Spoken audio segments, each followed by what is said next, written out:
ئەو کاتتان باش بینەرانی خۆشەویستی تلویزیۆنی کۆمەڵە، زۆر خۆشحاڵم بۆ ئەوەی جارێکی تراتومەتە خزمەتتان لە پێشکەشکردنی بەرنامەیەکی ڕاوێژ کە بە شێوەی ڕاستەوخۆ پێشکەش بێ ئازیز دەکرێت. ئازیزان، ئەوڕۆ هەینی دەی مانگی بەفرامباری 1400 هەتاویە بەرامبەرە لە 31 مانگی دەسامبری 2021 زاینی.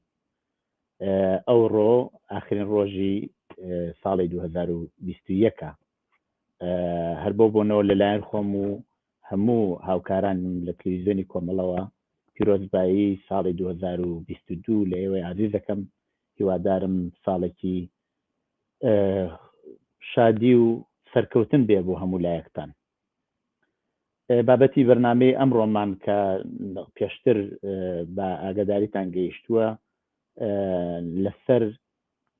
ڕووداوەکانی ئێستەی ئێران و بە تایبەت کوردستانە و ئەگەرەکانی ئەو ڕووداوانە ئەگەر لە ئەگەری داهاتوودا ئەگەر ڕووداوێک ڕوودات کە بێتە هۆیەوەی کە ئاڵوگۆڕێکی بنەڕەتی لە کۆمەلگا بێتە پێشەوە، ئێمە ئەبێ چی بکەین؟ کۆمەلگا بەرەوچە ئاخارێکە ڕوات و دەوری هێزە سیاسیەکان، چین و توێژەکانی ناو کۆمەلگا و زۆر شتی تر. ئەمە و زۆر لەم بابەتەوە دێنە بەرباس و لێکۆڵینەوە لەگەڵ بەڕێز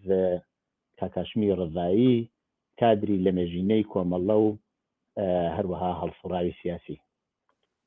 کاکاشم گیان بەخێر بی بۆ بەرنامەی ڕاوێژ. زۆر سپاس بۆ ئێوە بۆ هاوکارەکان و هەروەها سپاس بۆ بینەرانی عزیز و خۆشەویست. زۆر سپاس. پێشا پێش کاکاشم گیان پیرۆزبایی ساڵی تازیشت پێڵێ. سپاس بۆ تۆ، پیرۆز بێت لە ئێوە و لە بینەرانی خۆشەویست. زۆر سپاس. پێم خۆشە پێش لەوە بچینە سەر وردەکاری یا ئەسڵەن باسەکەمان بەگشتی لە بابەت وەزعیەتی ئێستەی ئێرانەوە و بە تایبەتیش کوردستانەوە ئەگەر بکرێت قسە باسێکمان بۆ بکە. زۆر سپاس. بۆڵا ئەوەی کە ئاشکرایە ئەوەیە کە ژیانی خەڵکی ئێران ڕۆژ بەڕۆژ بەرەو خراپی دەڕوات. ئەمنیەت و ئاسایشی ماڵی، کار و کاسبی، ژیانی ڕۆژانە، ئەو بەرق و قیمەتی کەلوپەلی ژیان هەتا دێت ئاڵۆستر و خراپتر دەبێت. لە ماوەی چەند ساڵی ڕابردوودا خۆپیشاندانە گشتیەکان لە شارەکانی ئێران بە بیانووی فێڵبازی لە هەڵبژاردن، قیمەتی بێنزین، کوشتنی کۆڵبەران و سوتەمەنی بەران، نەبوونی ئاو و بەرق، نەدانی حقوقی ماگانە، کەمبوونی حقوق،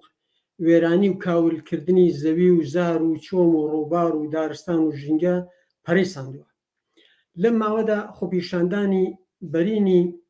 کرێکاران، خانەنشینان، کارمەندان، دکتۆر و پزیشکیار،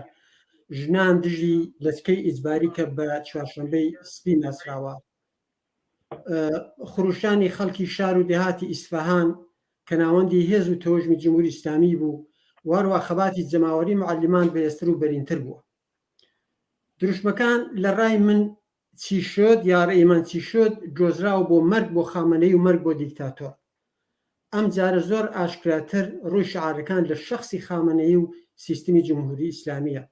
کەسیش تازە هیوای بە ئیسلاح تەڵەب و ئیسلاح تەڵەبی لە ناو جمهوری ئیسلامیدا نەماوە. بەگشتی دەتوانم بەڵام کە شەپۆلی ناڕزایی خەڵکی ئێران سەر تاسەری وڵاتیدا گرتووە و هەتا دێت پەرە دەستێنێت و نیشتەوەی زۆر زەحمەتە. ئەوەی کە ئەمە ڕەوتە بەرەو چۆ دەڕوا و چی لێ دێت ئێستا زۆر ڕوون و ئاشکرا نییە. بەڵام ئەوەی ئاشکرای ئەوەیە کە ئاڵوگۆڕی گەورە لە ئێراندا دێتە ئاراوە و هیچ شک و گومانی تێدا نیە. بەپێی ئەو ئامارەی چاونویست یا ناوەندی مافی مرۆڤ لە کوردستان ئێران لە 3 مانگی پاییزی ئەم ساڵدا 12 کۆڵبەر کوژراوە، 28 کۆڵبەری کەش بریندار بوو. هەر لەو 3 مانگەدا 157 چالاکی سیاسی گیراون و 7 زیندانی سیاسی کورد لە سێدارە دراون. لە سەرەتای ساڵەوە هەتا ئێستا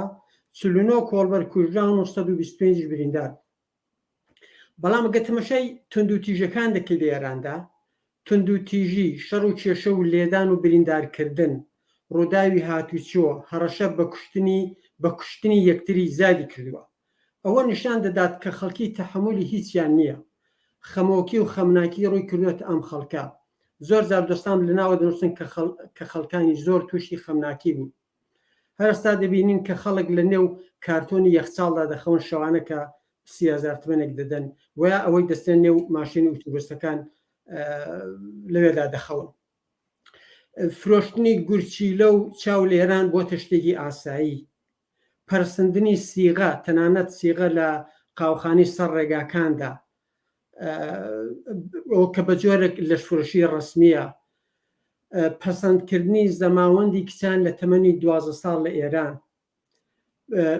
من لەم ڕۆژان تەماشای سایتێکم کرد بەنێوی سایتی خەبەربان کە سەرچاوەکەی ڕۆژنامەی هەمشەریە لە تاران دەڵێ لە 3 مانگی ساڵی 1400 ئەم ساڵە لە 3 مانگدا زەماوەندی 7500 کچ لە تەمەنی 10 تا 14 ساڵ و 5 کوڕی کەمتر لە 15 ساڵ سەبت و تۆمار کراوە. ئەوە بەپی ئاماری خۆیان جا ئەوەی ڕاستەکەی چەندەیە معلومیش نییە. لە هەمان حاڵدا دەبینین خۆکوژی، کوشتنی ئەندامانی بنەماڵە،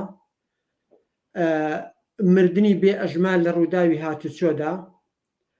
وهربینا فرۆشتنی منداڵانیش لە ئێران ڕوو بدا وەک ئەو دایکی کە لە ئەفغانستان منداڵەکانی دەفرۆشت.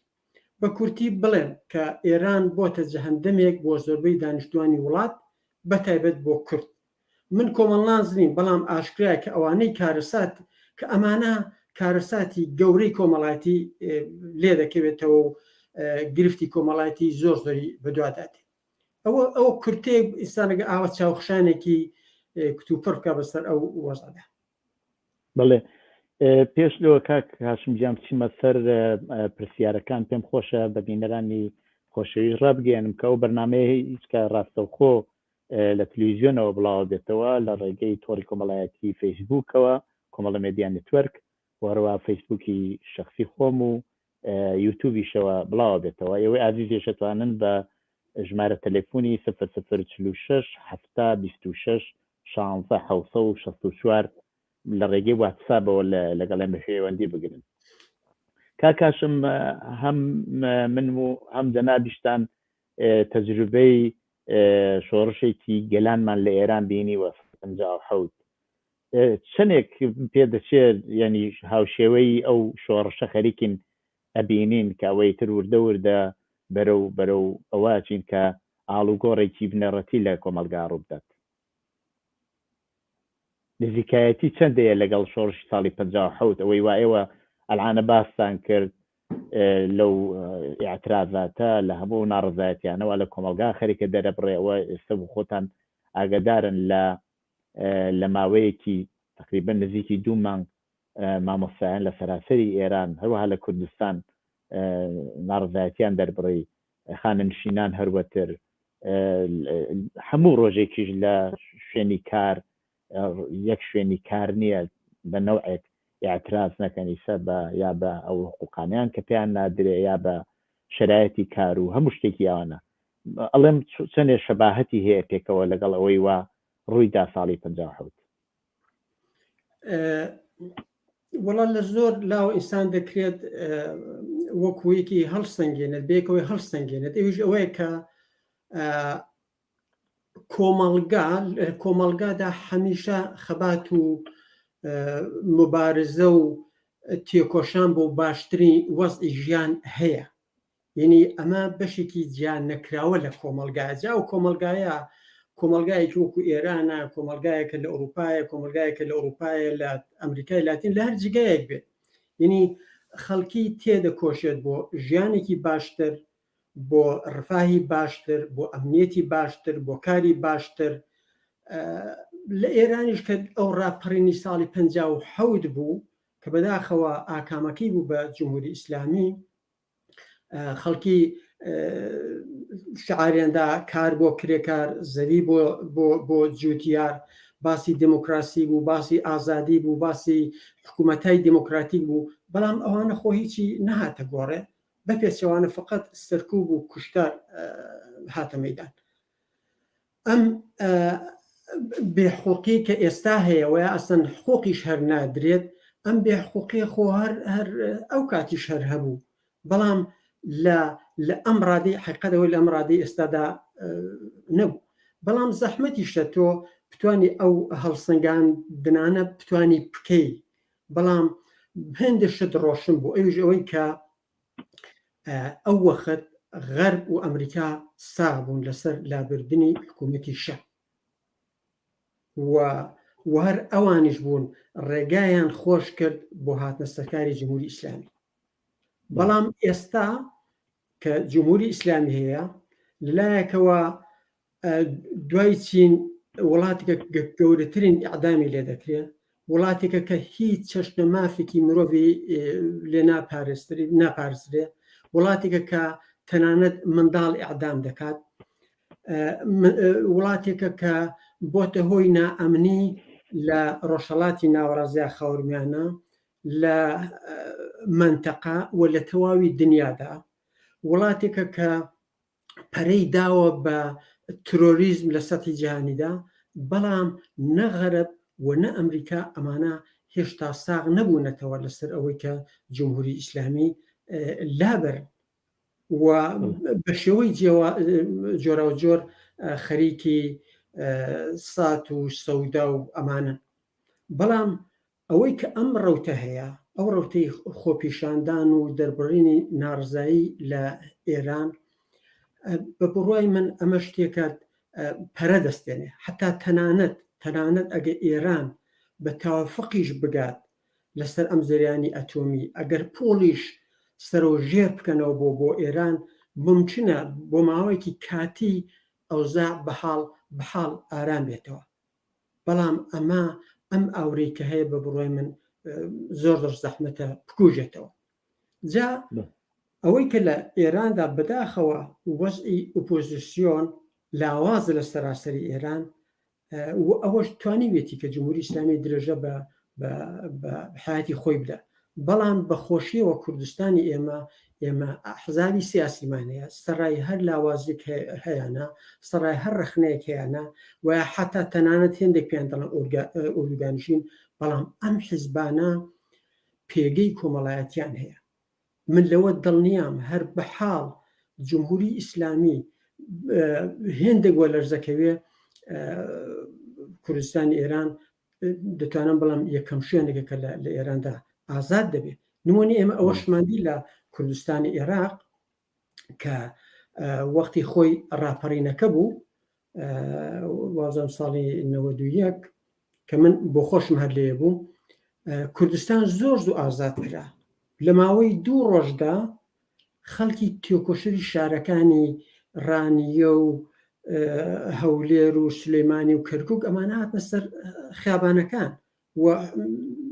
داریان بەسەر بەردی حکوومەتەوە نەهێشت و دوای 2 ڕۆژ هێزی پێشبەرش هاتەوە.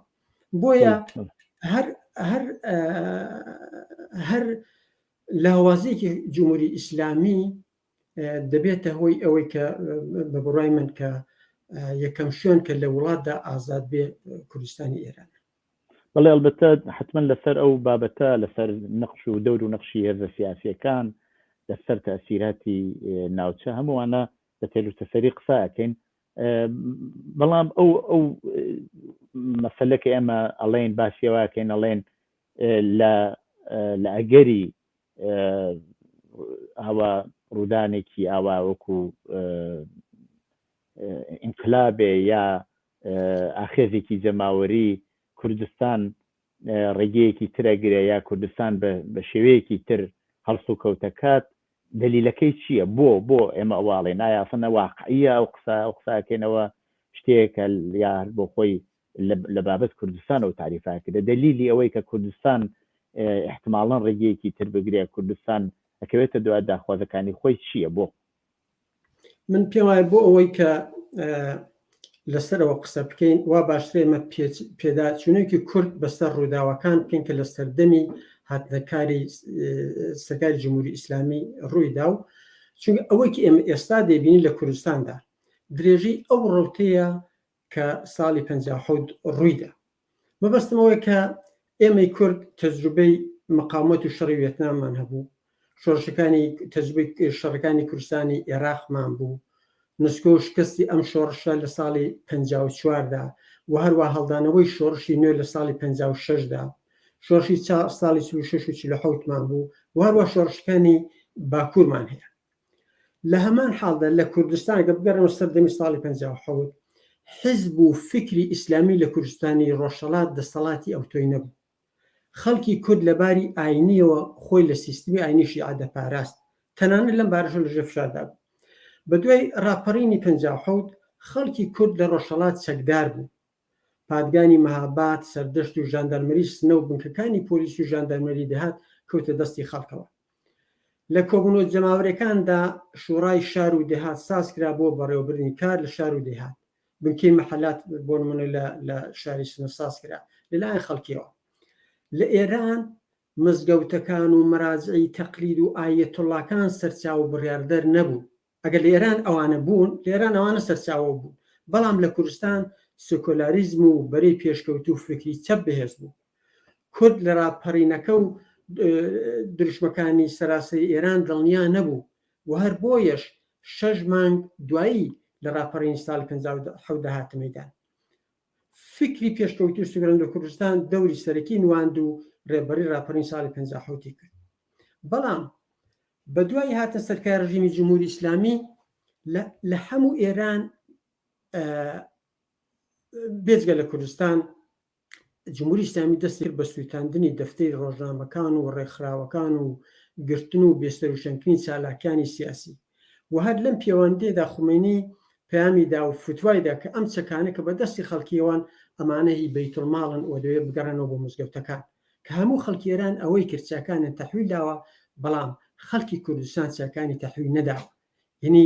هەر ئەو وەختەش خەڵکی کورد بڕوای بە جمهوری ئیسلامی نەبوو.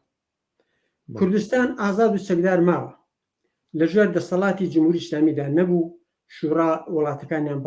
کوردستانیان بەڕێوە دەبێت. و من زۆر زار ئەوم کردووە بە دڵنیاییەوەش دەڵم کە کوردستان ئەو کات دوای ڕاپەڕینی 57 ئەمنترین ناوچەی ئێران بوو و هەر ئەو کات بە سەنگەری ئینقلاب و دموکراسی ناسرا بوو. سازمان و ڕێکخراوەکانی غەیری کورد هاتن و دەفتەر و مەقەڕیان دانا، یارمەتی داوە و دکتور و دەرمان بە لێشاو لەلایەن چالاکانی سیاسی ئێران داهاتە کوردستان. دکتوری ئاژەڵ یا دامپزیشک بە ئیسلام بەداوە دەرمانی خۆیەوە دێبەدەی کوردستان دەگەڕا لەگەڵ پێشمەرگەی کۆمەڵە. زۆر مستەمی نەتەواتی نەبوو ئەو کاتە. مەدرسەکان بە کوردی وانیان دەکتۆ بە هیمەتی جەمعیەتی معلمانی مبارزی کۆمەڵە. دیارە لایەنگرانی حیزبەکانی دیکە وەکو معلم بەشداریان دەکرد. ئازادی و دموکراسی لە ئەو پەری خۆیدا بوو و هەر ئەوانەش بوونە هەوێن بۆ بەرگری لە خۆ مقاومت. ئەگە تەمەشا بکەین خەڵکی شارەکانی سنە و کامێران بربەستونی ئەرتەشی ئێرانیان کرد و لەبەر تانگەکان ڕاکشان بۆ ئەوەی کە بەرگری بکەن لە هاتنی تانگ و تۆپ بۆ ناو شارەکانی کوردستان کە شەڕی سنەی لێکەوتۆ لە بەهاری ساڵی 57 و چەند مانگ دوای هاتنە سەرکای ڕژیم. ڕاستەکەی ئەوەیە کە ئێمە جیاوازی ئەو جیاوازیانش چین؟ ئێمە نەتەوەیەکین کە لە مێژوودا هەموو مافێکی ئینسانیان لێزەوت کردوین. بێبەشی سیاسی لە بەڕێوەبردنی وڵات، داسەپاندنی جلوبەرگی زۆرە ملی، بەرگری لە بەڕێوەبردنی ئاهەنگ و جێژنەکانمان، لە قەدەغەکردنی زمان لە بەشی پەروەردە و بانهێنان و دەیانشتی لەم بابەتە. مەسئلەی سەرەکی ئەوەیە کە ئێمەی کورد خەبات دەکەین بۆ ئەو مافانی کە سەدان ساڵ لێمان زەوت پێشێل کراوە لە باری سیاسی و کۆمەڵایەتی و فەرەنگی و ئابووریەوە. ئێمە نەتەوەیەکی بێدەوڵەتین، پێکێنانی دەوڵەتی سەربەخۆ مافی ڕەوای هەر نەتەوەیەکە.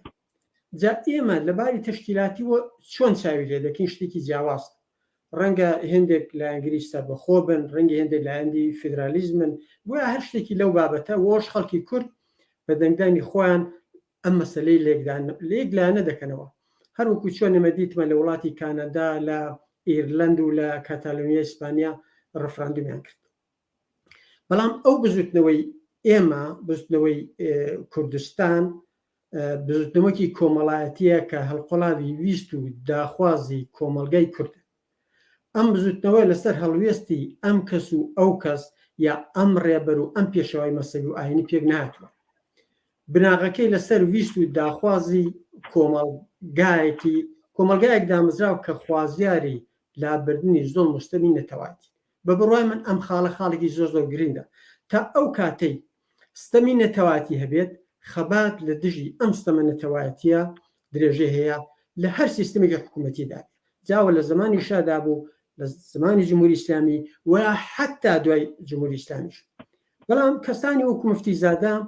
هەوڵاندا کە ئەم بزوتنەوە دموکراتیک و سکولارە و دژ بە دیکتاتۆرە بکەنە شتێکی مەسەبی و جلی سنیگەری لەبەر بکەن کەنە لە کوردستان جوابی وەرگرتەوە لەلایەن ڕژیمەوە بە هەنجیرە بزوتنەوەی کورد دژی ستەمی نەتەوایەتی ڕەوتێکی ڕەوا و دموکراتیکە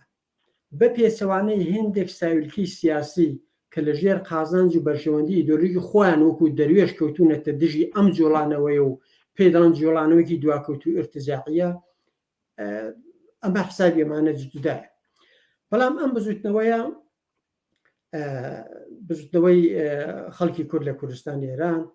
بەهۆی کۆمەڵەوە بە داخوازە دموکراتیکانی دیکە وەکو مافی ژنان مافی پێکێنانی ڕێکخراوە پیشەیەکان مەزموو سەندیکاکانە 40 ساعتکار ئاوێتە کرا بۆ ئەوەی زۆرترین سەرنج بە ئەم داخوازەی کورد کەلابردنی ستەمی نەتەوایەتە دەستە بەدەر بکە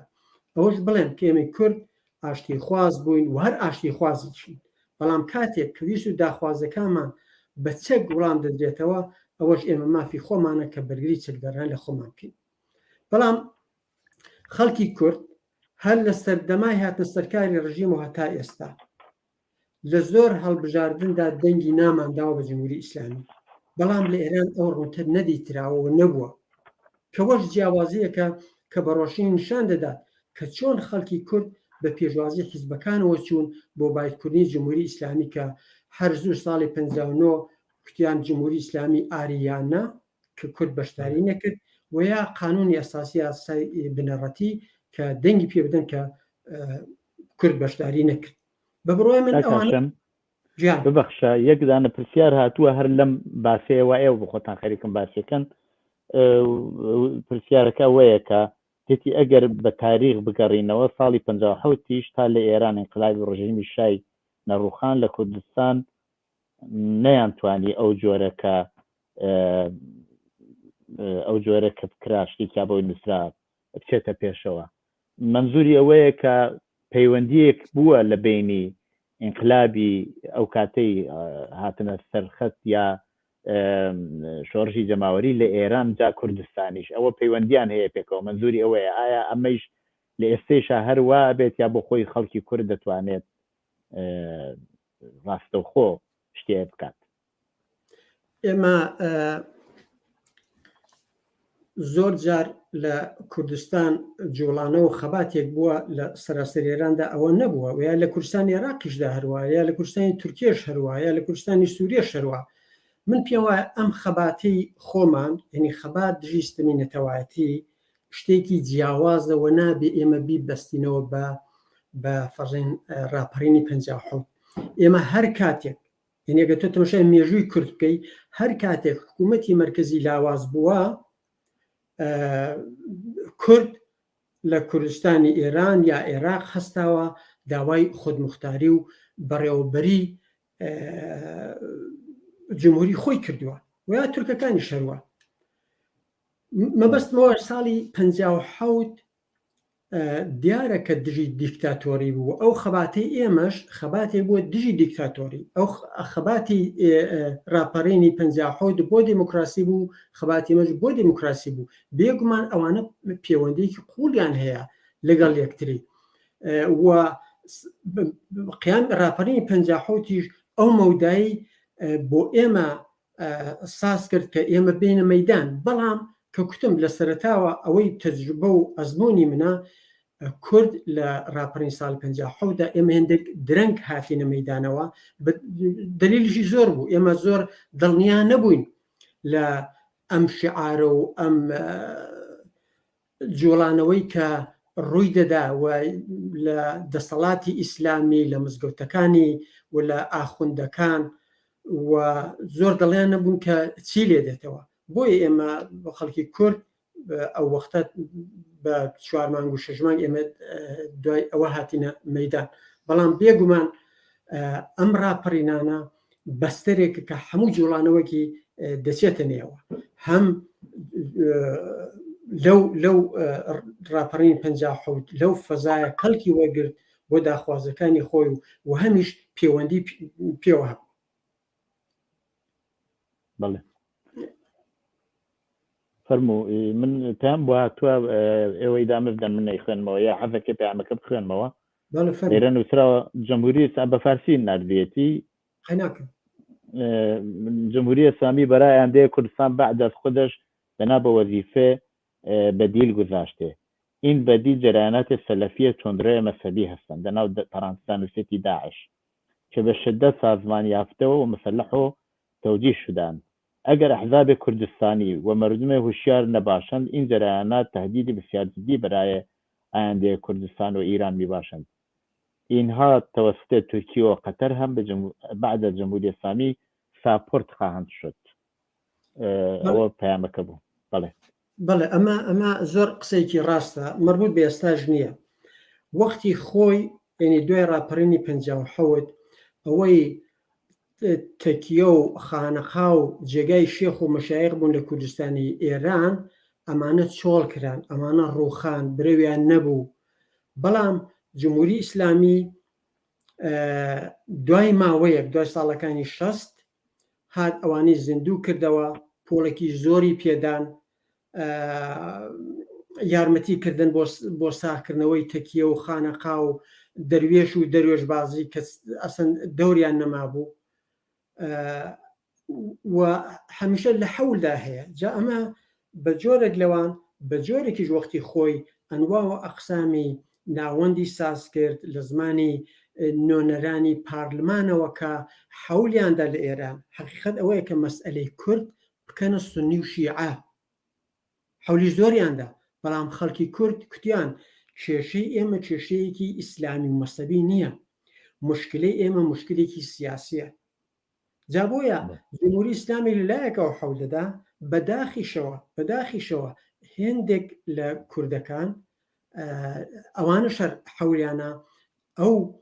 تەڵەی کە جمهوری ئیسلامی دایناوە بۆیان ئەوانە بخۆزنەوە و هاودەنگ بن لەگەڵ جمهوری ئیسلامی.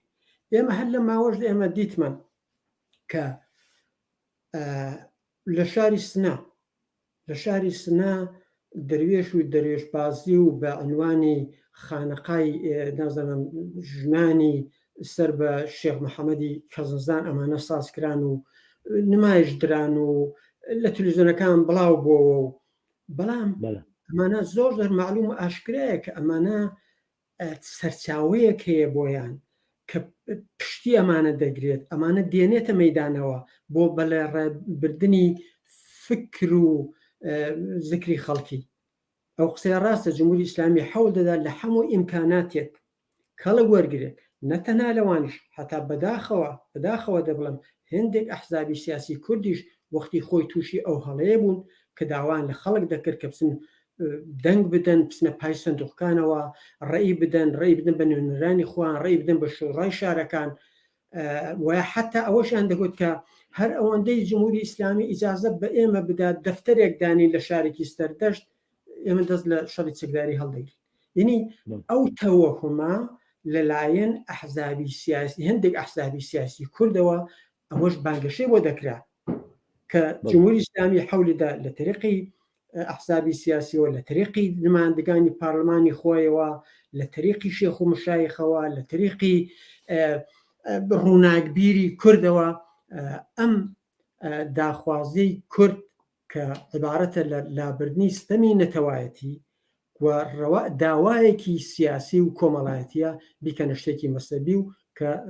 خۆشبەختانە سەری نەگرتو، بەڵام ئێمە دەبێت ئێمە وەکو خاڵێک ئێمە ئەومان لەبەر چاو بێ و حەو بدەین سیاسەتەکانی ڕژیم کوسەڵ بکەنەوە لەو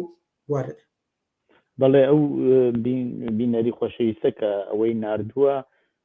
تا ئەندازێ کۆماری ئیسلامی بۆ خۆی پشتیوانیەکە لەو هێزانە هەر دوێنێ بۆ یا پێرە لە جوانڕۆ بە چەقۆ لە ناو شارە چەقۆیان داوە لە چەندانە خەڵک و بریناریان کردن. ئەمە لە سوورەتێکایە ئەم هێزە سەلەفیانە کۆماری ئیسلامی قانونن هیچ بەریکیان پێ ناگرێت، ینی ئازادی کردوون چەو فەزایەکی ترس و نائەمن لە کوردستانە پێک بێنن و هەرو جۆرە خۆشتان ئاماژتان پێکرد و مەسلەی ئەو ژنانی شێخی کەس نەزانە کە هاتن بە زیاتر یانەوێ بە نوعی تەسویرێکی تر بدەن یانەوێ ئەو فەزای خەڵکی کوردستانە کە ئێوە لە بیدایەتی قسەکان و ئیشارەتان پێکرد کە چۆن داوای مافەکانیەکە لە چه هێز و تشکیل بووە بگۆڕدرێت. بەڵام کاکاشم ئایا واقعەن ئەمانە هێزێکی وەها هەن چونکی ئەگەر لەبیرت بێت لە هەلە دەستپێکردنی شۆڕژی 50 هەم جەماعەتی مفتیزادە و دوای لەو لایشەوە لە سوپای هینیش کە دروست کران لە کە حکوومەتی بەعث یاتر یارمەتیەدا ڕزگاری ئەوانەی شەر و کاتە بوون بەڵام نەیانتوانی ببن بەهێز. ئایا واقعان ئەو خەتەرەوە ئێستا و بینەر ئیشارە پێیەکە لەو سەدحا هەیە کە ئەمانە واقعان ببن بە خەتەرێکی گەورە؟ بە بڕوای من کۆمەڵگای کورد لە ڕۆژهەڵات لە ماوەی 40 ساڵ خەباتی سیاسی خۆیدا بەو ڕادە لە زانست و تێگەیشت و گەیوە کە جوابی نا بە ئەم کۆنەپەرستی و دواکەوتویە بداتەوە. بەڵام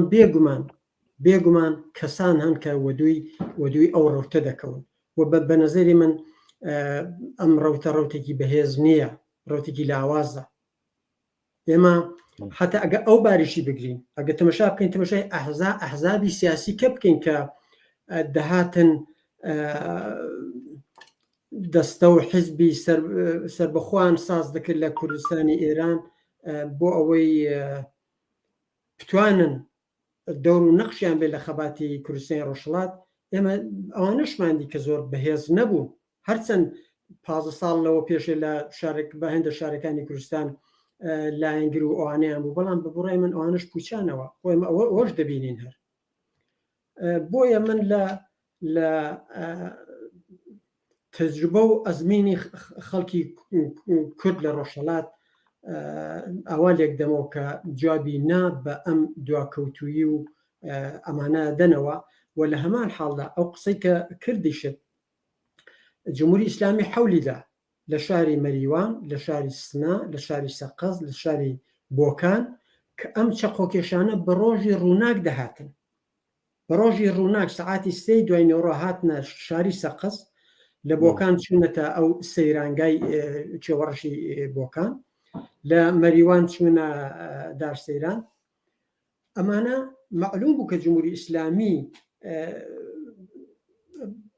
پاڕپشتی ئەمانە بوو.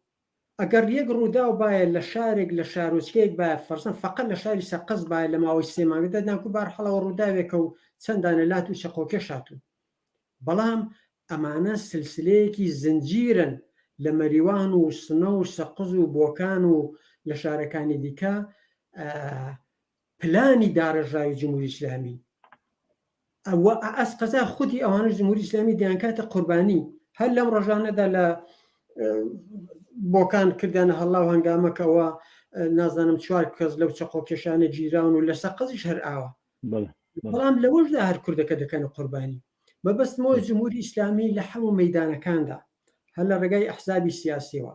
لە ڕێگای لات و چەقۆکێشەوە، لە ڕێگای کۆنەپەرستەوە و لە ڕێگای ئینترنێتیشەوە، ئەمانە زۆر کاری هەدەفمەند دەکەن بەڕاستی جمهوری ئیسلامی.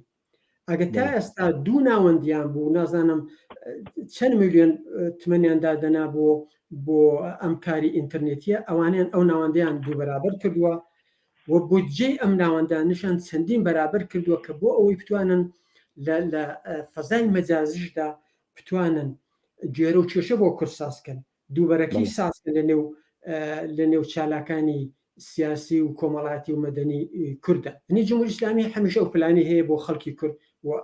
ئێمە لەو پلانانە دەبێ بە وریاییەوە ئێمە سەیری بکەین و حەولی بدەین ئەم پلانانەی ئەوان لە مەیدانە زۆربەزۆرەکاندا پوشە بکەینەوە. بینەرێکی تر نووسوێتی کاکاشم باید مردمە کوردستان را تەفکیک کنید و طرفداران کۆمەڵە به جمهوری اسلامی نگفتند. احزاب ناسیونالیست امروز هم از جمهوری اسلامی حمایت میکنند و در انتخابات شرکت میکردند و حتی احزاب ناسیونالیست صندوقهای انتخابات را اسکور میکردند. احزاب ناسیۆنالیست حتا بە کۆمەڵە و میگفتن ئاژاوەچی پس باید مدال افتخار بە سینەی کۆمەڵە بزەنیت بازگاری و پەیامی کەش بخوێنمەوە تۆ بە خۆتی تر تەوجیحاتت هەر شتێکەیە لەو بابەتەوە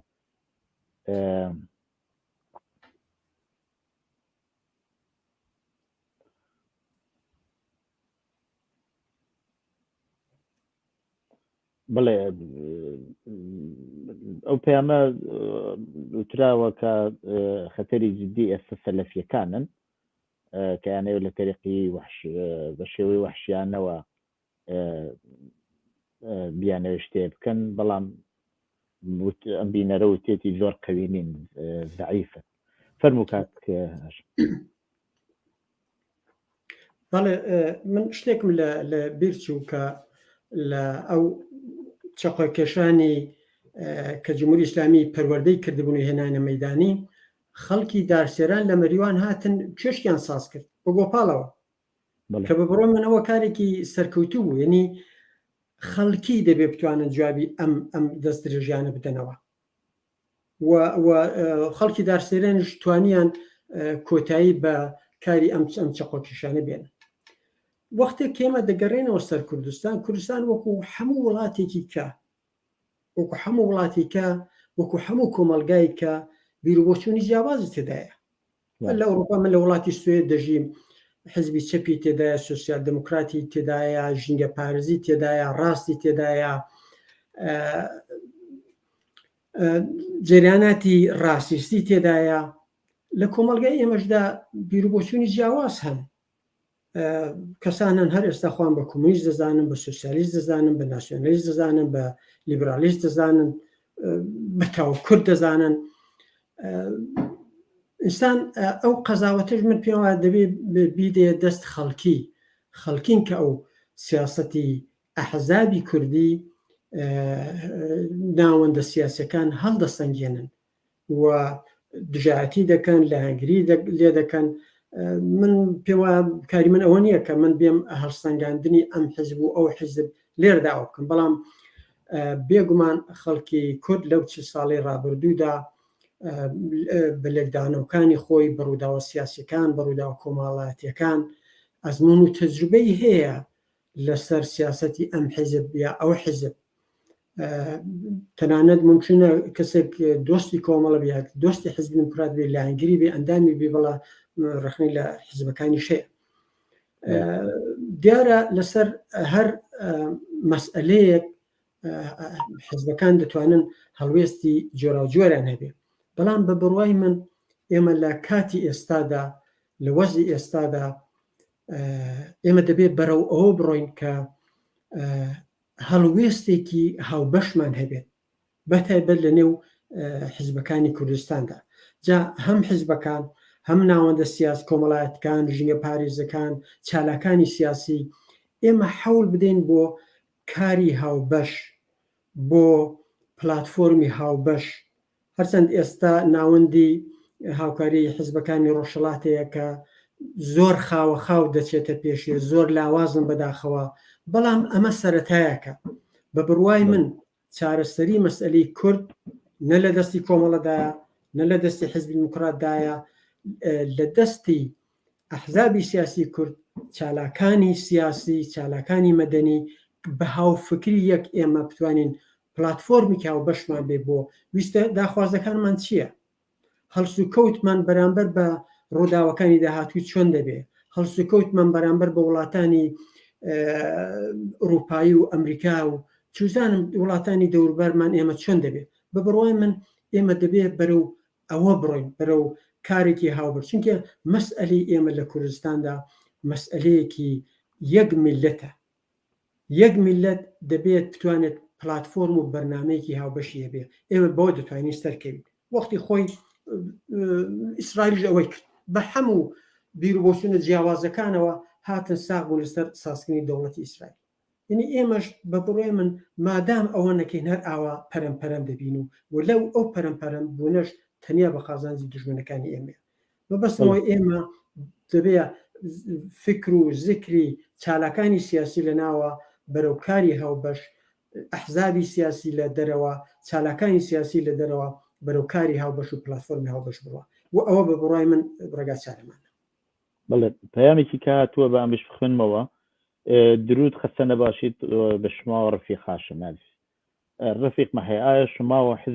حزب کۆمەڵە قدرەتە ساڵهای قدیم رو داره که بتونه مردم رو اداره بکنه و از دست این مرتجعین اسلام امنیت مردم را تحویل بگیره و آیا برنامه‌تون چی هست که مردم بتونه مقابله بکنه در برابر این وحشیگری ها لجاورو و پیام هاتووە کاک هاشم با پێش لەوە جوابی و پرسیار بدێتەوە من یەک شتێکی بچووک بڵێم طبعاً ئەوە خەڵکی کوردستانە کە بڕیارە دات و طبعاً هێزی سیاسیش هەرو جۆرە خۆشتان ئشارەتان پێکرد لە ئەوڵەوە نفوذ و جایگای کۆمەڵایەتی هەیە بەڵام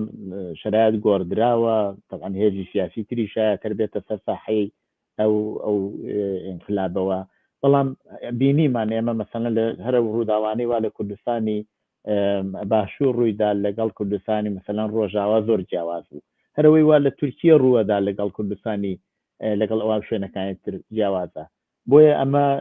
ناکرێت لە ئێستەوە ئیمکن طبعاً ئەوەی وا ئێوە باسیەکەن هەروەها و بەرنامەیش هەدەفی ئەوەیە کە ئەوەی وا معلومە شرایط و ئەو زاحواڵە کوردستان ئەگۆڕدرێت وابێ هەر لە ئێستەوە ئێمە زۆر بە وریایی و چاو لە هەموو شتێک بکەین بۆ بتوانین ڕیزی خەباتی ناو کۆمەڵگای یەک بخێن یەک دەست بێ نەکەوێتە بەرامبەر بە یەک و ئەوە مهمترینەکەیەتی پەیامێکی کەش هاتووە ئەگەر ئیجازەم بدەی ئەمەش خوێنمەوە دا وەختە فەرموون بۆەوە سەلامی تایبەت بۆ کاکاشمی عەزیز و کاک مەحیا کاکە گیان کۆمەڵە جەریانی ئیجتیماعیە لە کوردستان هەر جێگەیەک ئەروێ ئەم جەریانە پویاس ئەم ڕۆژانە جەریانی حزبی دموکرات بۆ ئەعدامی حەیدەری قوربانی کە کرا هەوڵیان دا کە کوردستان ئەستا بکات چون کۆمەڵە هەوڵی بۆ نەدا و ڕەهبەری نەکرد موفق نەبوون بەڵام بەداخەوە هەر چەند ساڵی جارێ بەمەعاتێ بێمەسئول زەربە ئەدەن لە کۆمەڵە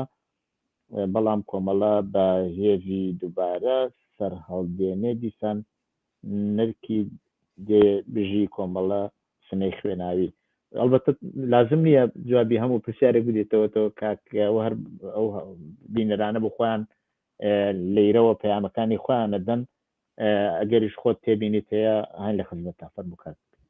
وەڵا من ئەوە بڵێم ئێمە لە ڕۆژهەڵات تەجربە و ئەزمموی زۆرمان هەیە لە مانگرتنە گشتیەکان ئەگەر تۆ تەمەشاکی هەر لە ساڵی زۆر لە دوای ڕاپەڕینەوە ڕێپێوانی مەریوان بۆ ئەوەی کە سیاسەتی شەرخوازانی جمهوری ئیسلامی پوچەڵکاتەوە کە خەڵکی شارەکانی کوردستان ڕویان تێکرد و ڕێپێوانیان بۆ کرد دوای ساڵی 62 بە بۆنەی ئیعدامی ئەو 59 نەفەرەوە دوایە بە بۆنەی ساڵی وابزانم 84 بوو بە بۆنەی کوژان و ئیعدامی خیابانی شوانی سێقادری لە مەهاباد کە سەر تاسەری کوردستان ئەحسابیان کرد دوکان و بازار داخرا و دوایش بە بۆنەی ئیعدامی فەرزادی کەمانگەرەوە من پێم وایە ئەو کە بانگەواز دەکرێت بۆ ئیعتسابێکی عمومی یا بۆ مانگرتنێکی عمومی دیارم تەنیا کەسێک کە داوای کرد کە من جۆمدا قسەکانی خودی خۆی حەیدەری قوربانی بوو ئیتر شوێنی کە نەبوو کە ئینسان بڵێ ئەوە لە ئەو شوێنەوە هاتووە و یا چالەکانی سیاسی پەیامێکیان داوە وەختی ئاواش بە بڕوای من وا باشترەکە حیزبەکان و بە هەواهەنگی لەگەڵ چالاکانی سیاسی و کۆمەڵاتی لە ناوە ئەوە بکەن بۆچیش چونکە ئەوەڵان ڕێخستنی مانگرتنێکی ئاوا گەورە ئەوڵان کە تۆ بانگەوازێ بکەی کەزنهات ئەوە شکستێکە بۆ تۆ ئەمە یەک دووەم ئەوەی بە بڕوای من ئەتۆ دەبێت هێزی دژمن هەڵسەنگێنی ئامادەگی چەندەیە هێزی خۆمان هەڵسەنگێنی ئێمە زەر و کوشتە لەو مانگرتناندا نەدەین ئایا خەڵکی ئامادەن بۆ ئەو مانگرتنانەی یان نا و بە بڕۆی من ئەمە بە داواکاریەکی فەیسبوک ناکرێ، بە ئیحساس ناکرێ. ئێمە کاری سیاسی کۆمەڵایەتی لەگەڵ سۆز و ئیحساسی خۆمان تێکەڵ نەکەین. ئێمە لەوە حاڵیم هەموو کەسێ بە ئەعدامی حەیدەری قوربانی ناڕەحەت بوو، هەموو کەسێکی کورد. بەڵام ئیحساس و سۆز شتێکە و بانگەواز بۆ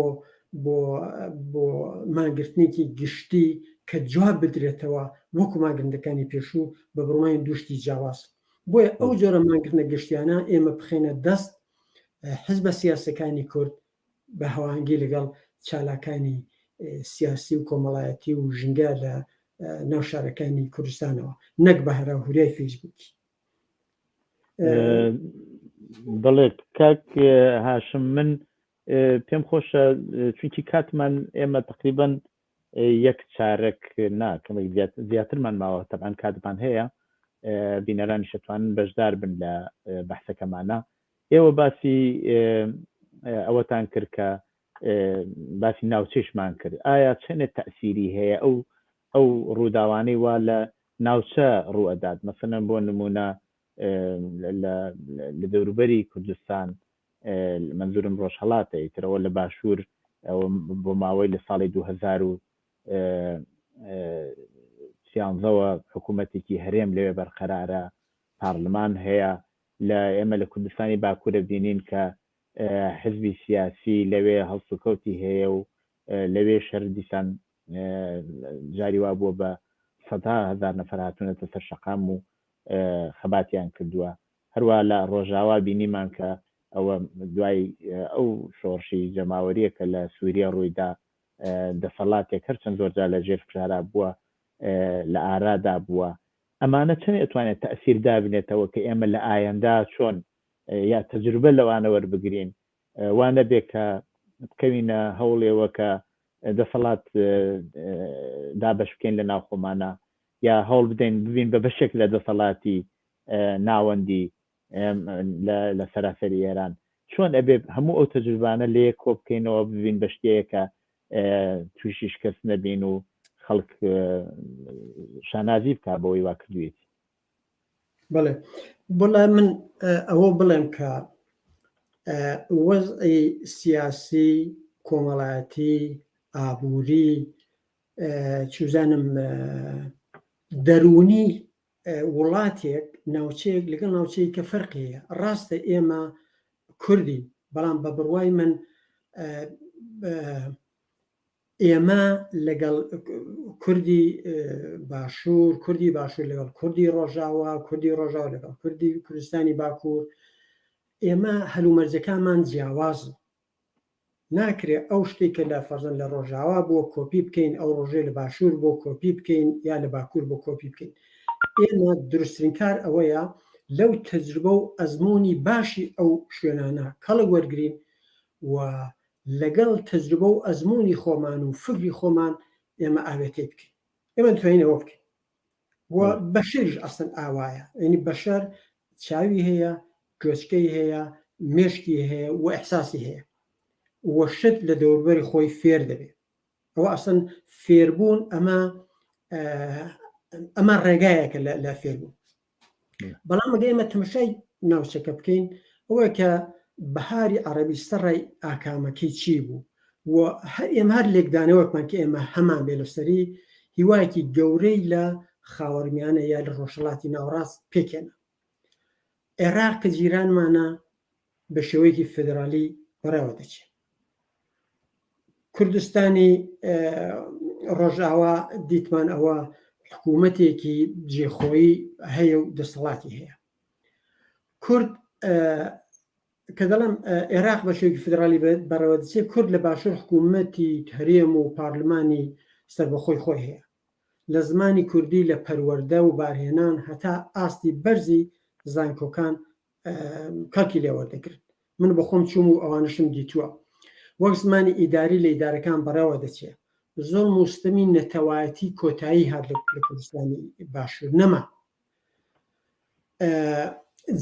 جێگەیەکی ئەمنە کوردستانی باشوور بۆ کەمایەتە ئاینەکانی دیکە.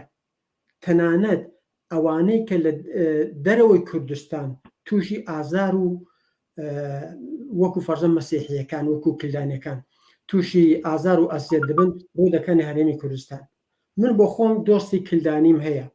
خوێندکاری کلدانی و مەسیحیم بووە کە هەموو ئەوانە ئەوە دەستەلمێنن. ناوەندێکی کوردستان ینی هەرێم کوردستانی ڕۆژهەڵات ناوەندێکی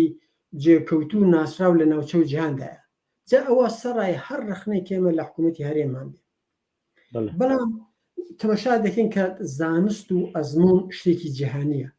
و هەر ڕوتێکی نوێ هەر فکرێکی نوێ دەتوانێت دەوری خۆی لەسەر جوڵانەوەکان لەو پەنڕێک دنیا دابنێت. بەڵام ئەوە زڵمەی کە لە کورد دەکرێت بەگشتی لە کوردەکان دەکرێت. کوردی ڕۆژهەڵات بەیخوانی دەزانن و بۆی بەپەرۆشن. حقیقەت ئەوە کە دیارە منەوە لە مەیدانی مەجازی داوا دەبینم ئێمە زۆر بەپەرۆشین بۆ کوردەکانی کە لە پارچەکانی کە هەتا ئەوان جا هەندێک جاریش هێندە زۆر دەڕۆین ئێمە شکڵی دەخالەتی تێدا کە بڕایمە وەز دەڕێ ئێمە ناتوانین دەخالەت لە سیاسەتی ئەم وڵاتانەدا بکەین.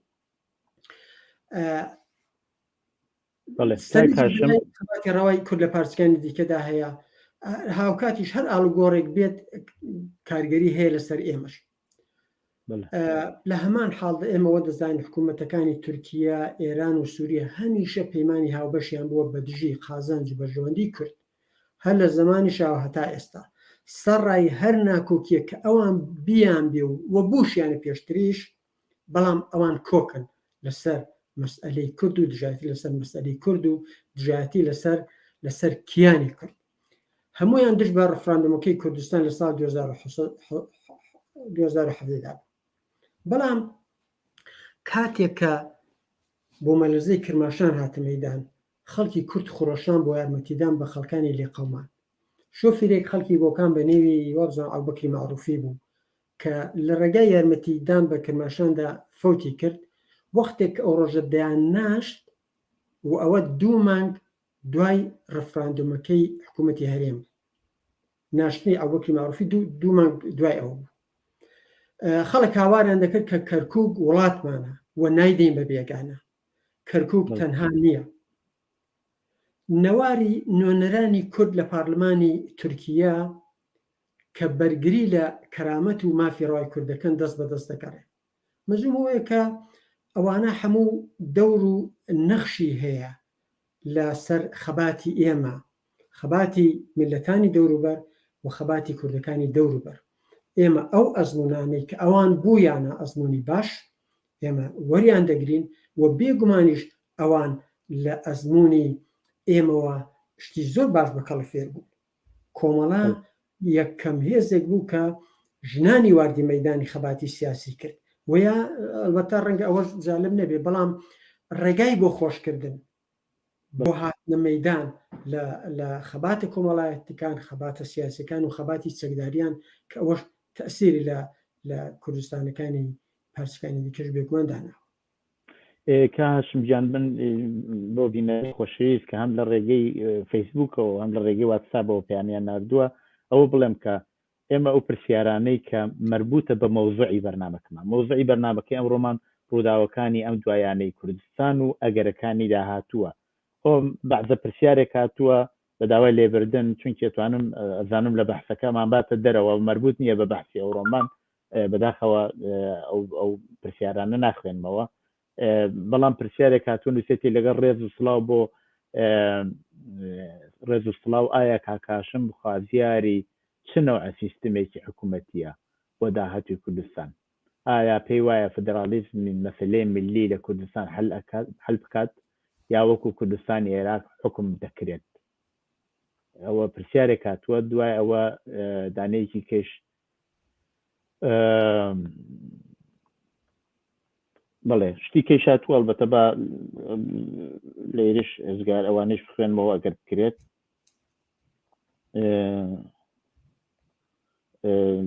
باسی وەکراوە هەر جایی کە میری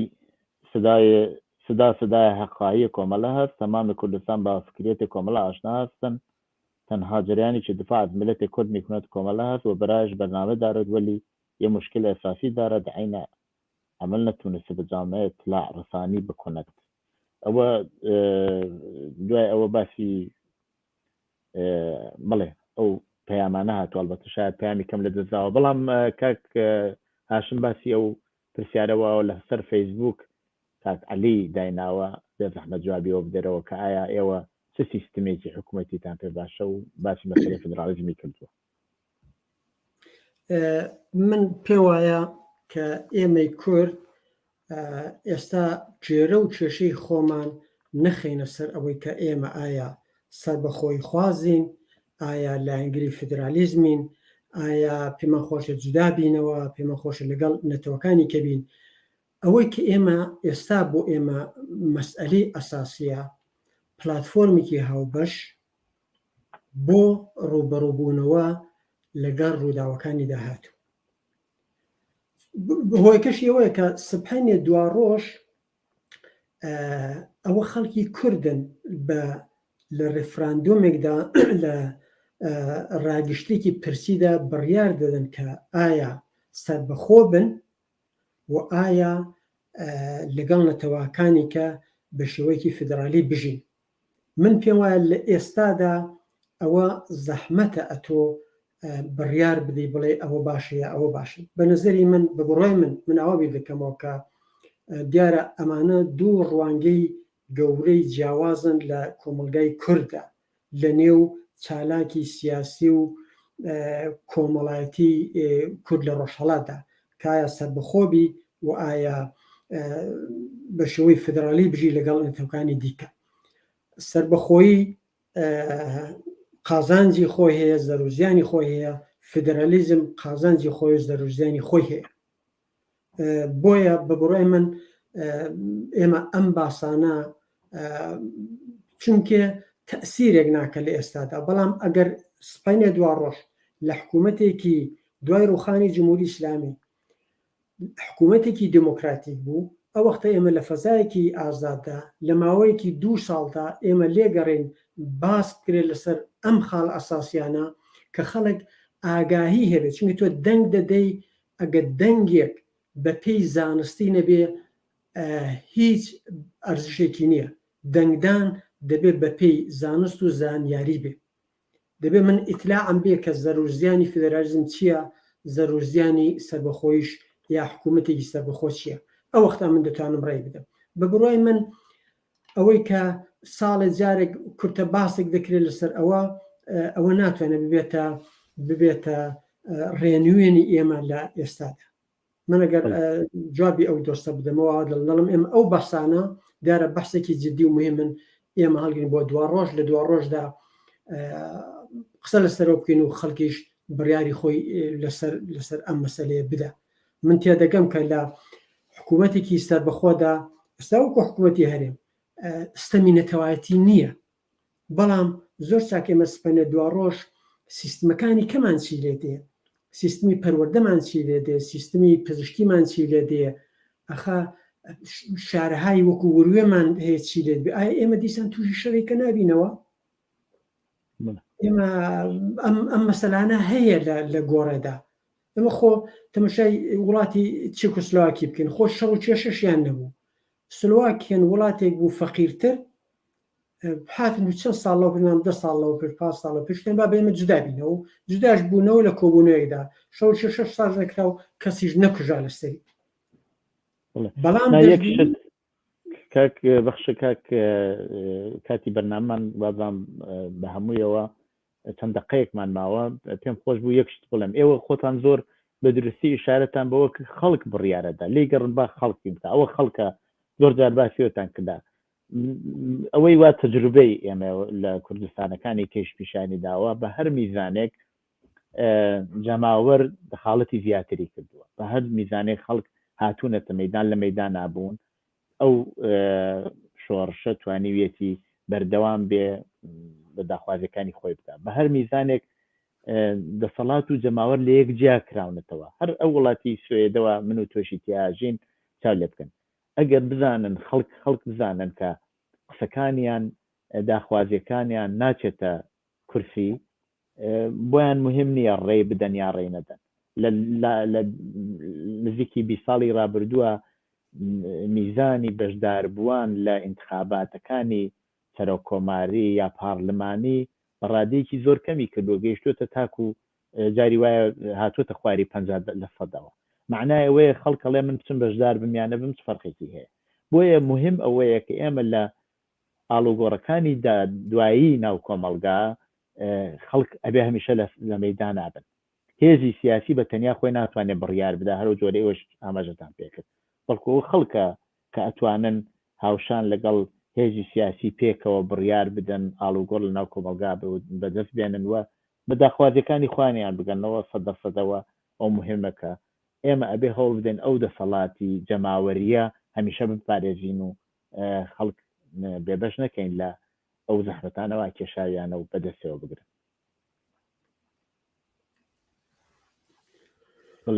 ڕاستە موافقم. بەڵام ئەگەر مەجال بێ من یەک دقەیەکە قسێ بکەم لەسەر پێش ئەوەیە کە ئێمە ئەم خەباتی ئێمە ئەو خەباتی کورد لە ڕۆژهەڵات خەباتێکی بەرحەقە، خەباتێکی ڕەوایە، خەباتێکی جەماوەریە، مەیدانێکە کە هەموو بیر و بۆچوون و لایەنێکی سیاسی هەموو داخوازیەکی چینە جۆراوجۆرەکانی کوردستان دێنە مەیدان بە پێی توانە و هێزە. کوردستانیش وەکو هەموو شوێنی دنیا کۆمەلگای چینایەتیە، بەڵام ئێمە ناتوانین ویست و داخوازی چینایەتی بکەینە شانی ئەم بزرگ لە دیاریکراوە کە ئامانجەکەی لابردنی زۆر مستەمی نەتەوایەتیە. بێگومان شعاری چینایەتی، داخوازی چینایەتی ئەمانە دێنە گۆڕێ دێنە مەیدان بەدلیەوەی چینی جۆراوجۆر لە کۆمەلگایەدا هەیە. بەڵام ئەگە تەمەشاکی ئێمە وەختی خۆی هەیئەتی نوێنەراتی کۆمەڵا خەڵکی کورد لەگەڵ نوێنەرانی جمهوری ئیسلامی دادنیشتن و 8 مادەیان دیاری کرد، ئەو 8 مادەیە باسی زۆڵم و زۆر و لابردنی سیستەمی نەتەوایەتی. یعنی ئێمە بزانین ئەو شۆڕشەی کە ئێمە ئێستا هەمانە شۆڕشێکە دژی سیستەمی نەتەوایەتی و ئەوە بەهێزترین ڕەوتە لە ئێستای کوردستاندا و لە ڕابردووی کوردستانیشدا و ناتوانین شعار و دروشمی چینایەتی بکەینە ساری شانی ئەم جوڵانەوەی. مەبەستەوەی ئایا هەر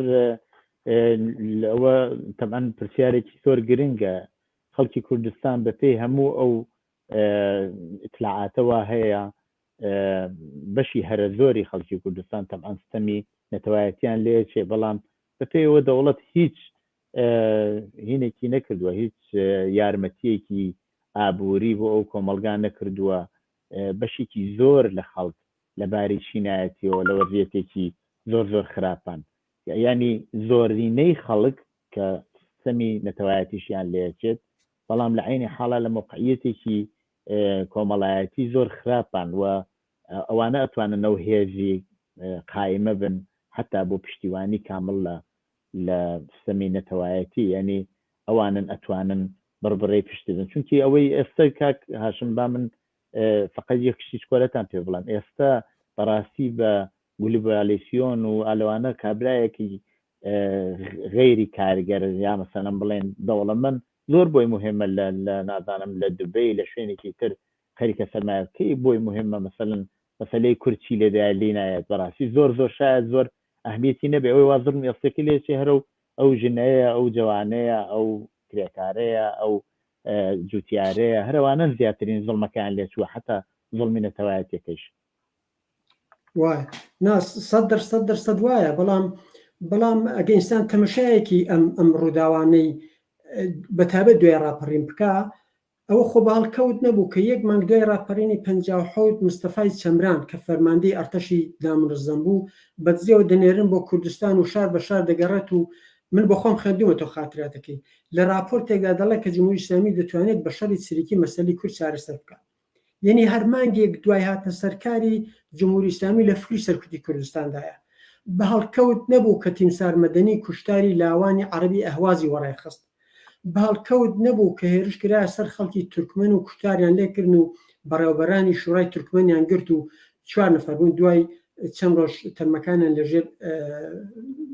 پردادینەوە خۆ بە هەڵکەوت نییە ئەو سوتەمەنی وەکو کۆڵبەری کورد لە سیستان و بلوچستان هەیە یعنی ئەم ناوەندانی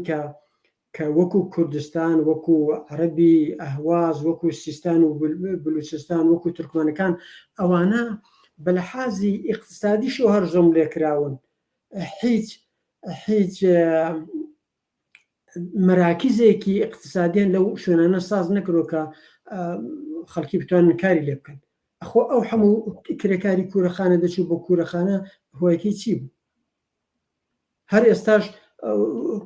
کوردی ڕۆژهەڵات هەڵدەستن دەچن بۆ باشوور و بۆ وڵاتانی دیکە بۆ کارکردن بێگومان زۆڵم و شتەمی چینایەتی هەیە لە ئێران و لە کوردستان وەکو هەموو شوێنێکی دیکە و ئەم چینەش هاوڕێیە پێ بە پێ بۆ دژایەتی لەگەڵ ئەم سیستمە نەتەوایەتی کە بۆ خۆشی وەکو کورد لێ دەکرێت بەڵێ پرسیاری کە بڕێک هاتووە طبعاً وتم بڕێکی مۆزوع بە مۆزوعی بەرنامەکەمان ڕەبتی نییە بەڵام پرسیارەکە وایە نووسرا سڵاو بۆ تۆ کاک مەحیە و هەروەها سڵاو بۆ میوانەکەتان هاوڕێیان پرسیار ئەوەیە کە ئەگەر حکوومەتی کۆمۆنیستی لە کوردستان پیادە بووە کوردستان لە چوارچێوەیە دەمێنێتەوە کە ڕابتی لە تەک وڵاتانە ئەبێت یا نامەنزور وڵاتانی سەرمایەداریە لە ژاوەرەوە و پرسیاریان نەدووە طبعاً ئەوە جزئی ئەگەرەکانی تۆزێ دوورترە ئێمە جارێ ئەوەی وا سەرێکی ترە ئەوەیە کە بزانین کە هاوبەش بین و ینی ڕیزی خەڵک ڕابگرین و بتوانین لەسەر ئەوە طبعاً ئینسان دواتر بی بکاتەوە طبعاً خۆمان ناتوانین بخێنە ناو شتێنێک قەدیس بکەینەوە هیچ پەیوەندیەک لەگەڵ هیچ وڵاتێکان نەگرین و پێمان وابێ تەجروبە کراوە لە ژێر شوێنی دنیا ناتوانین طبعاً ارتباطمان نەبێت لەگەڵ وڵاتانی ترە ڕابتەمان نەبێ هاتوچوومان نەبێت و ئەوە پێشمانیە دشمنایەتێکەوە بێ ئەگەر ئێمە دموکراسی ئازادی خەڵک نەکوژین نازانم وڵاتێکی بەختەوەر دروستکەین لە بەرامبەر وڵاتانی ترا قەرار بگرین حتمما ئەو وڵاتانە پشتیوانیمان لێکەن هیچ ڕێگەیەک نییە بۆ پشتیوانیمان لێ نەکەن بەڵێ پرسیارێک هاتووە ئەلبەتە ئەمە بەرامبەر بە قسەکانی ئێوەیە نووسراوە ینی بە قسەکەی کاکاشم دەبێت کرێکار و زەحمەتکێشی کوردستان ببێت بە پیادە نیزامی سەرمایەدارانی کوردستان هەرچەند من وای لە حاڵی نەبووم بەڵام ئێوە کرێت تۆزیحێکی بۆ بدەن لە بابەتە نا من کتم لە کۆمەلگای کوردستان وەکو هەموو کۆمەلگای کە وایە چینی جۆرا جۆر بە داخوازی خۆیان دێن خۆ ئەسقەزا کۆمەڵەش وەختی خۆی بە دوای ڕاپەڕینەکاندا دوای 57 کۆمەڵە بوو کە جێژنەکانی ڕۆژی ئایری لە شارەکان دەگرت کۆمەڵە بوو کە جێژنەکانی 8 مارسی دەگرت بەڵام داخوازی کرێکاری لە هەر لە سعاتکار و نازانم بیمەی بێکاری و لە سندیکێت لە ڕێکخراوی کرێکارانی بێکار و ئەو داخوازانی کە کرێکار هەیەی وەکو چین لە کوردستانیشدا دێنە مەیدان هاتۆتە مەیدان درێژەی دەبێت کوتمەوە خەباتێکە ئەوە لایە لەو خەباتەیە لایە لە خەباتی ژنانە ئەحسن تایبەتی بۆ مەسئلەی ژن لایەک خەباتی مەسئلەی ملی بەڵام کە دەڵم ئەو خەباتی مەسئلەی ملی ئەو کەسێک کە خەبات دەکا بۆ مەسئلەی ژن هەر دژی سیستەمی نەتەوایەتیە ئەو کرێکاری کە خەبات دەکا بۆ مافەڕەواکانی مافە بەرخەکانی کە لە چوارچێوەی سندیکایدایە ئەویش هەر دژ بەستەمی نەتەوایەتیە ئەویش هەر ئەسقەزا کارگەرێکی کوردە کەستەمی نەتەوایەتی لێ دەچێت ئەو ژنەی کە خەبات دەکا بۆ مەسئلەی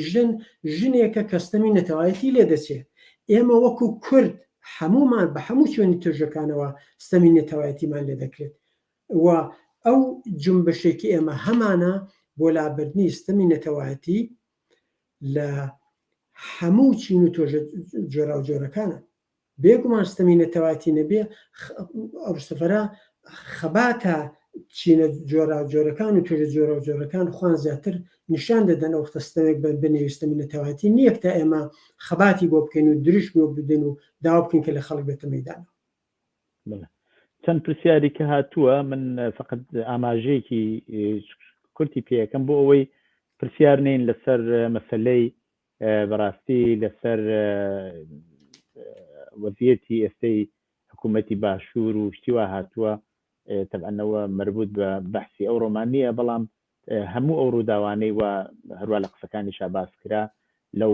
بەشانەی تری کوردستان کە ڕووی داوە تەبعەن تاسیری ڕاستەوخۆی لەسەر ئێمەی لە وڵاتی ئێمەش وە لە کوردستانیش بووە تەبعەن ئەوانە توانێت تەجروبەش بێ بۆ ئێمە لێرە باسی مەسلەی پارلەمانی کوردستان و بڕشتی وا کراوە کە وتمەوە ناتوانێت ڕاستەوخۆ لە مەوردی بەرنامەکەی ئەمڕۆمانەوە جێگەی قسە و لێک چونکە ئێمە لەسەر وەزیەتی هەرێمی کوردستان قسە ناکەین ئێمە باسی ئەو ڕۆمان زیاتر بۆ لە ئەگەری ڕووداوەکانی ڕووداوانە کە ئەچێتە پێشەوە کوردستان تەبعەن وەزیەتێکی تایبەتی تری ئەبێت ئەو وەزیەتی تایبەتی ئێمە ئەبێ بزانین دۆستەکانمان چێن دژمنەکانمان چێن ئەبێت چی بکەین بۆ ئەو بتوانین سەرکەوتوانە لەو شەرایەتە تازە کە دێتە پێشەوە سەربەرزانە بینە دەرەوە لە کوردستان هێز و بۆچوون و گەرایشی جیاواز هەیە ئەبێ هەوڵ بدرێ ئەم هێز و بۆچوون و گرایش جیاوازانە بەیەکەوە هاوکاری بکەن نەک بکەونە دژایەتی لەگەڵ یەک وڵاتێک کە شەڕی ناوخۆ و نازانم کێشەی ناوخۆی یابێت درەنگتر توانێت سەرکەوتوو بێ هەتاکە وڵاتێک کە هاودەنگ بێ بتوانێت پێکەوە لەم وەزیەتە بێنە دەرەوە هەر هێزێک بە یەک چەکیشەوە توانێت بەیانی ڕۆژ کێشەیەکی زۆر گەورە بۆ هەموو هێزەکانی تر بۆیە زۆر پێویستە کە ئێمە هەوڵ بدەین یەکدەنگ بین و بتوانین داخوازیەکان بە شێوەیەک ببینە پێشەوە کە خەڵک سەرکەوتوانە لی بێنە دەرەوە هەوڵی هەموو بەرنامەکە بووە تا ئەندازێکی زۆریش کاکاشم ڕاستی لە قسەکانیا بووە ئاماژەی پێکرد و زۆر سپاس دەکەین کاکاشم گیان بۆ بەشداریت لەو بەرنامەیەدا زۆر سپاس بۆ ئێوە و زۆر سپاس بۆ بینەران و بۆ کەسانی کە بەشداریان کرد لە ئەم چاوپێکەوتنەدا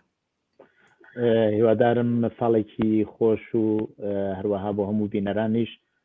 ئەوانەی وا ساڵی 2022 لەسەر ژیانیان تاسیرەیە ساڵێکی خۆش و سەرکەوتویان بێت و تا بەرنامەیەکی تری ڕاوێژ سات و کاتێکی خۆشتان بۆ باوەتەخوازم